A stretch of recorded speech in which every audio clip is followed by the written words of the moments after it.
Welcome back to Gatabud. Defense works differently in Zelda Tears of the Kingdom. I'm not sure that anyone's actually noticed this yet.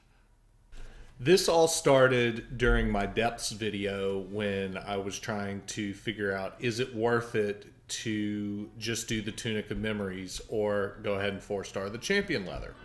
And I took a hit from this Lionel, the final Lionel in the Colosseum. And it did 3 hearts of damage. Now, I assumed if I switch to the Champion Leathers and get +4 defense, it's going to reduce my damage by heart. But no, it does not. I'm still taking 3 hearts of damage. We are going to find out all about what's going on here in the depths, but first let's do a refresher on how defense is supposed to work in normal circumstances. After that, we will cover magic damage, like those fireballs right there. And then lastly, I will dive into the Mystic set to show you, is it worth doing it all? I will have answers for all of those and more. Before we dive into what's weird about the depths, we are going to do a refresher on how defense works in the Overworld and did so in Breath of the Wild. And for that, we're going to the hardest hitter that I could find, which is in the Nautel Wetlands. There is a Lionel that can scale up to silver with a greatsword, and I'm going to let it hit me naked. And it's going to do 26 1/4 hearts worth of damage. That means that if I wanted to reduce it to the minimum amount of damage, which is a 1/4 heart, I would need a total of 104 defense exactly.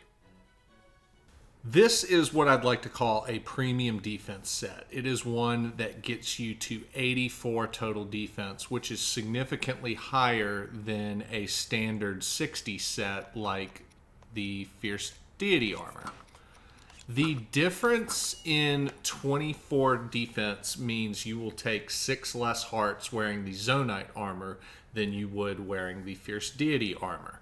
There is a lot of different very useful reasons that you would want to go defense heavy, particularly if you're a beginner.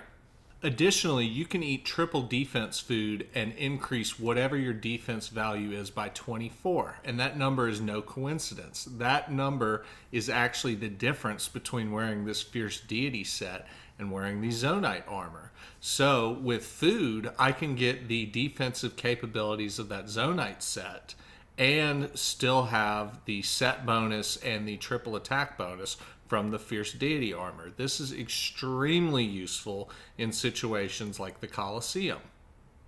The maximum defense that you can get from gear in this game is 88, and that is by using a premium 28 defense head and foot plus the Champion's Leather at 32.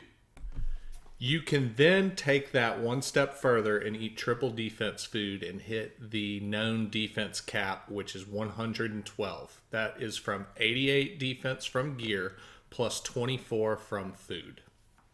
Now, there's actually a mathematically optimal way to fight this specific Lionel. We know that it takes 4 defense to reduce 1 heart, so 1 defense per 1/4 heart.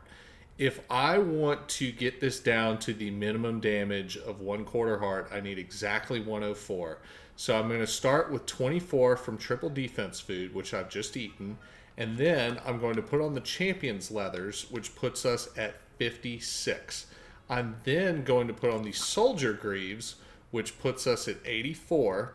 And then since we just need 20 left, I can hit that magic number with the Fierce Deity Mask and fight this thing in the most optimal way possible while getting at least 1 stage of attack up. This is the way.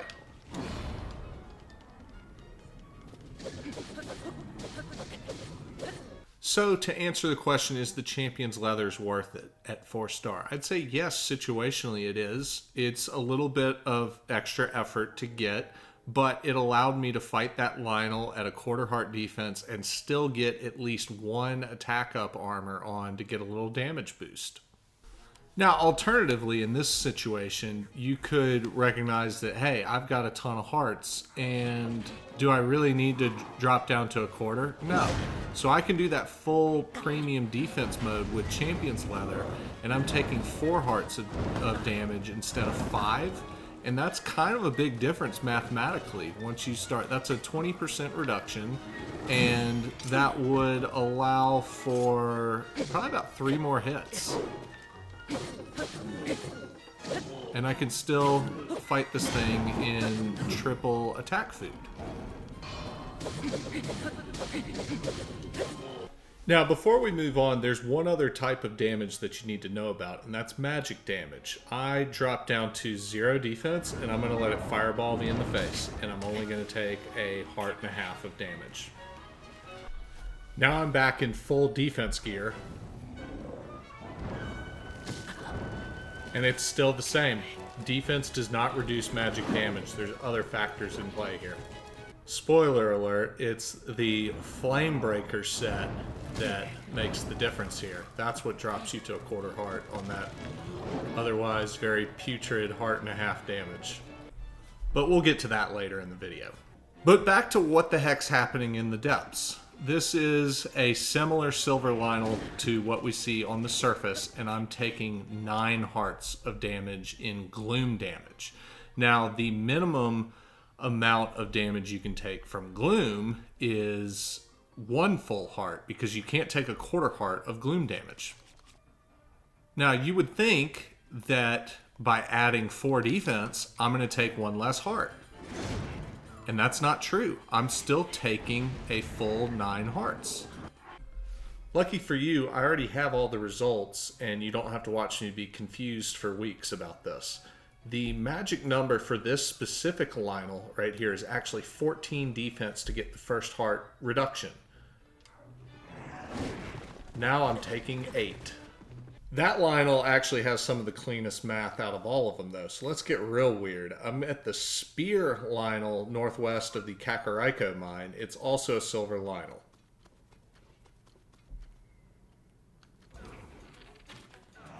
I'm going to let it hit me naked for 8. That is its base damage. Guess what, though? For this one, to drop to 7 hearts, only 2 defense is needed. And then here's where it gets really weird. To get the second heart reduction, the magic number is actually 15. What's going on here? So I have this sheet of data, and it's actually really compelling data. The way that I got these numbers were I would start by taking a hit with no armor on to get a base damage. So the Coliseum Red Lionel would drop me by 3 hearts. I would then increment my armor by 1 until I could reduce the damage by 1 heart. And for that particular Lionel, it was 13. And then the next number was 26. So a nice clean 13 plus 13. That one made a lot of sense to start off with. So I ran these tests with every Lionel in the Coliseum, and then I also did a Depths Silver Lionel near the Kakariko mine and a Depths Silver Lionel near the Cliff Bargainer statue. And that got me a lot of really compelling data that I'm actually able to make a lot of sense of. And I'm going to try my best to not ramble incoherently and explain everything. The Kakariko Spear Lionel is the one that we just saw.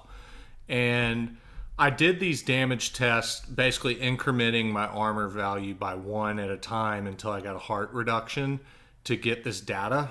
And it took a really long time.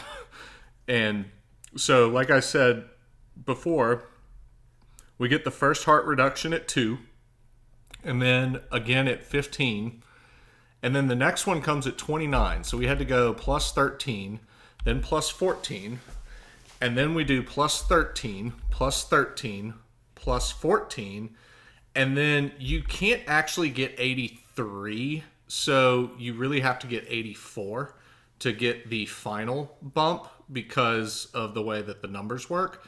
So what you see here is we have this tiering system where it's loosely like 13 armor to get another damage reduced, sometimes 14.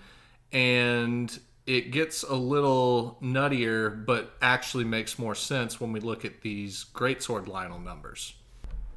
So I'll start with the Cliff Bargainer one. So this is a normal Greatsword Lionel that doesn't have the spiky sword, And at first you would think that because they both have a base of 9 damage, the weapon damage is irrelevant, which is a fair assumption, but if you drill deeper into these numbers, you actually see a pattern here.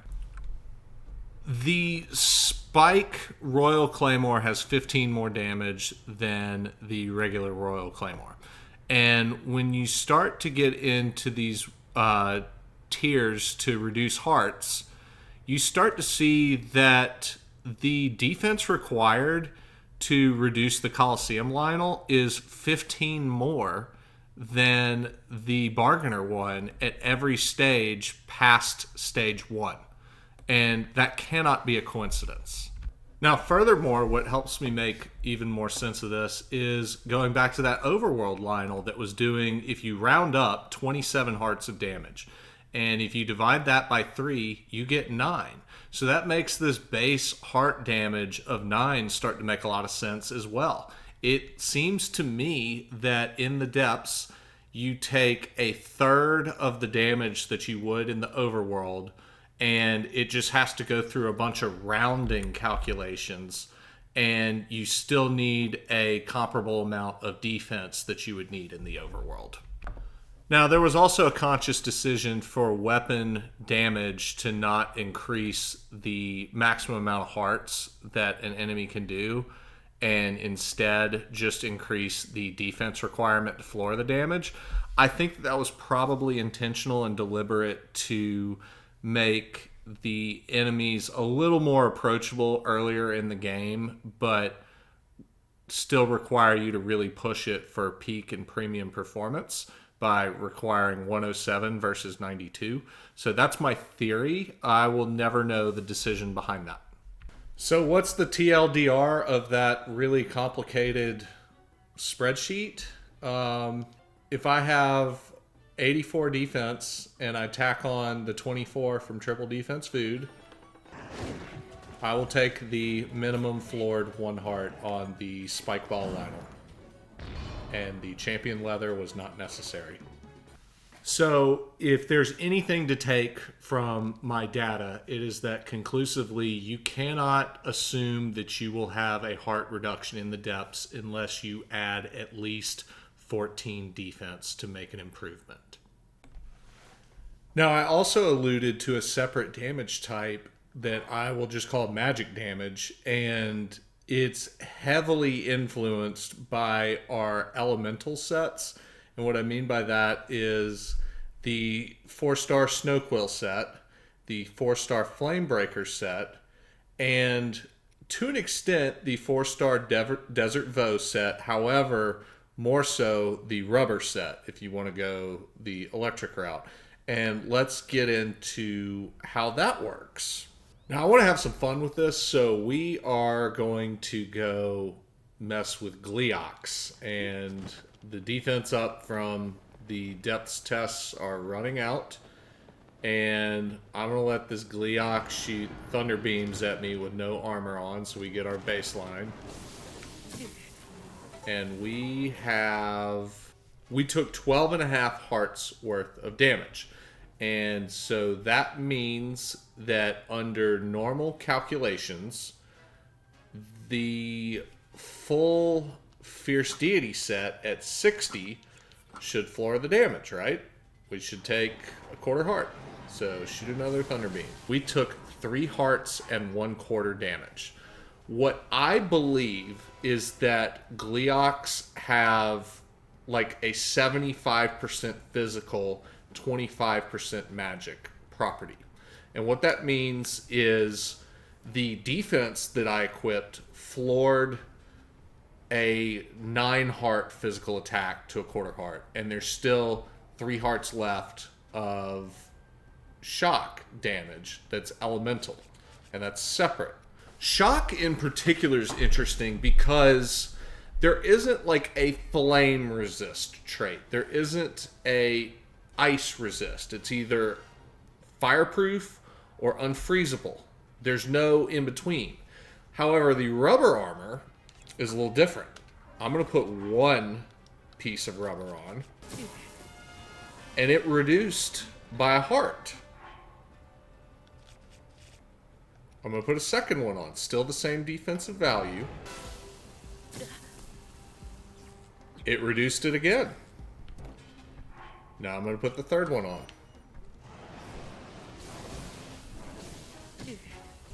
Now we're at the quarter heart.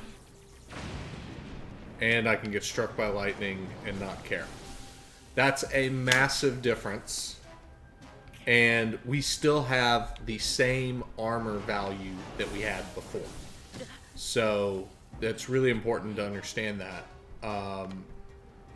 Magic defense is separate from the armor, and it varies by element. They each have their own intricacies and differences, and I'm going to get into that with the other two as well.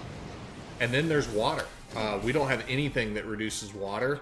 Water damage is kind of rare, but I might even try to look into that.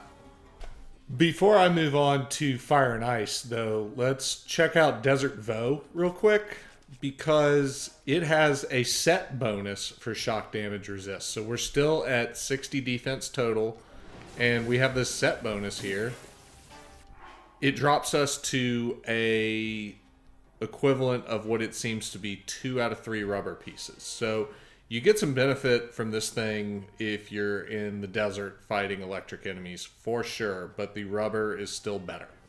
As I alluded to earlier, the Snowquil and the Flamebreaker are different. These armor traits right here, cold resistance, are purely for the weather, so I'm not taking the 1 heart of damage. And while the damage seems to be pretty low, it is freezing me, and that's tacking on some additional magic damage. And also, when you get frozen, you don't get put in an invincibility frame, so it can immediately hit with a follow-up attack. If I do this, even mid-frozen, I immediately unfreeze, and now I'm only taking the quarter heart of damage. So the standard way to fight this one is full Snowquil with Mighty Banana Food. I'm going to allow this to happen.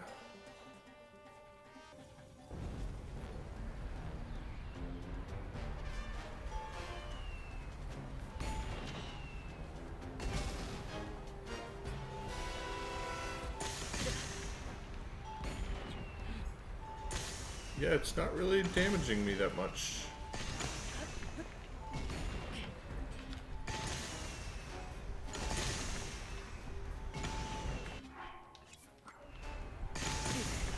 Oh, huge damage if you don't have the full set on. It's pretty incredible, actually. That's a big difference there.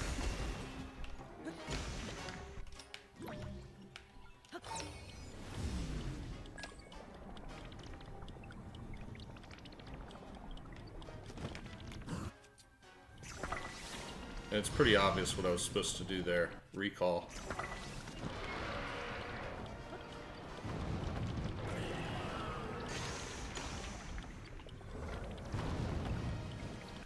The fire Gleeoks actually the most complicated of the 3 types, because as you can see, we're taking heat damage like we're in the desert.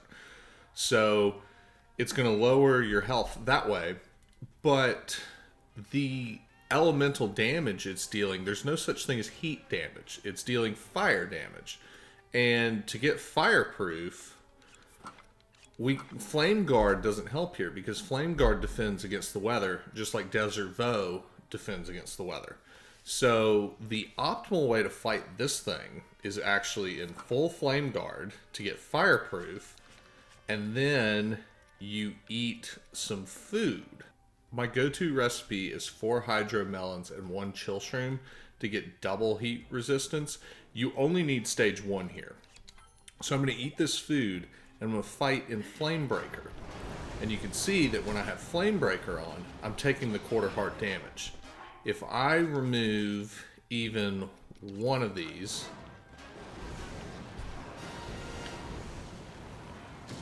it's not a quarter heart anymore. So clearly Flamebreaker is the way to go here. And by eating that food, I get the damage resist. And then once this thing goes down, here's what you want to do. You can still get your triple attack bonus if you just switch your gear in the middle of the fight. No one's stopping you from doing that. Gear swapping is a very common strategy in other games. It's not very prevalent in Zelda, but this is one of the situations where I view that it could be warranted. Like the others, I'm letting it rain fire from the sky on me.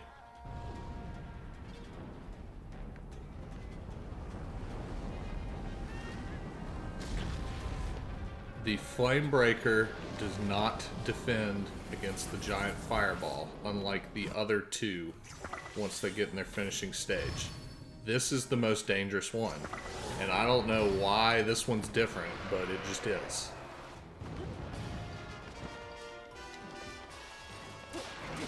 So I don't think that there's a way to floor that damage. If there is, let me know in the comments below. I'd love to hear from you. Now, I can't talk Gleeoks without going to mess with this guy. So here we are.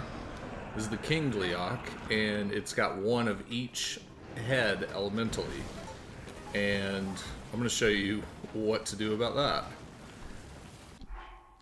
If you know you're about to get hit, all that matters is the first beam that hits you, which in that case was the ice one. And then you want to quickly switch. You want to fight this thing in attack food. And if you just know you're about to get hit, you switch to that equip set, basically. Because once the first hit happens, you enter an invincibility frame, and the other two beams don't matter at that point. And this gets a lot simpler when you have eliminated one or two of the heads. So, like, I'm almost certainly going to get hit by shock there. So, the sages distracted it. And another thing that's worth mentioning on this is you can get hit by your own Keese Eye shots. So, on a King Gleeok, me personally, I'm not going to gear swap to take a hit. I'm going to gear swap to protect myself from myself and shoot at close range instead. So what I mean by that is I'm not going to take the short range damage from getting the quick shot. And he's ascending already very damaged. And I'm also not going to do the damage tests from up in the air. Well, it looks like...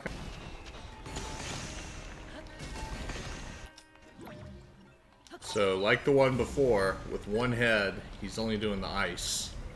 And I can actively switch to this set mid-fight and do what I need to do up in the air now. And that's a wrap, folks.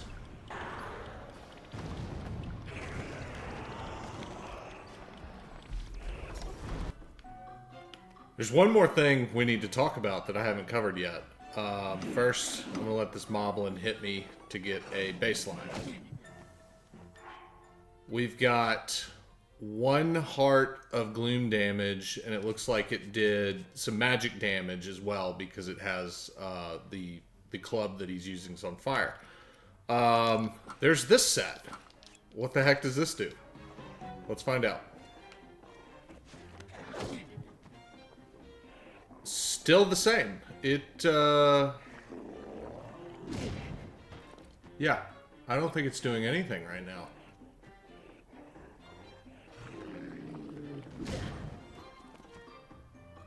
I'm getting no reduction in...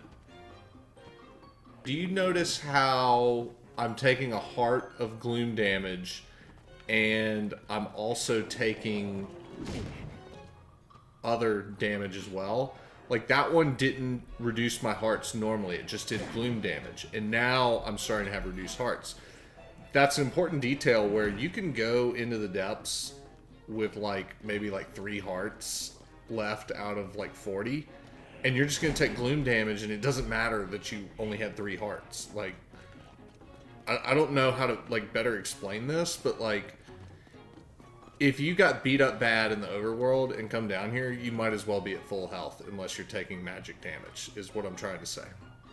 So, Let's find out if this set is good or not. We know that by it doing 26 and a quarter and having 9 defense from this set on, that it's going to do 24 hearts of damage. But there's this rupee padding thing. Let's see what it does. Alright. Wow.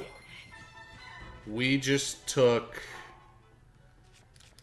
So it did minus 360 rupees for the rupee padding. I think it reduced damage by 33% and converted that into rupees. This set's not good. It looks nice. It's cool. Not a practical good set to use, though, unless you're in, like, Hyrule Field area, I think, based on those metrics. Alright, hit me.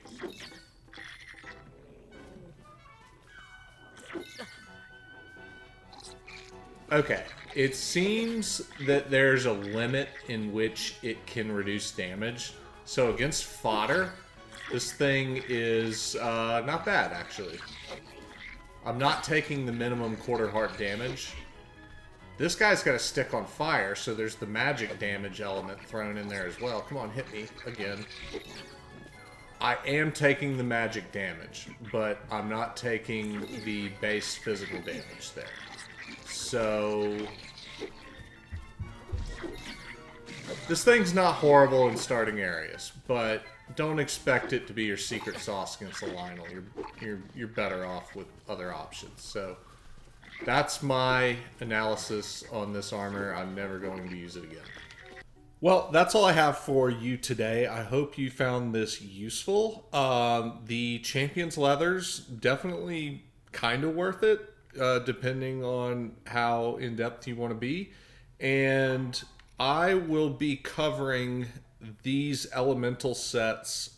I did them all kind of at the same time, and I'm going to be releasing them gradually over the next few days. So first will come Flamebreaker, then Snowquil, then Desert Voe, and then Rubber, all in that order, because that's the most efficient way to farm them as far as order goes.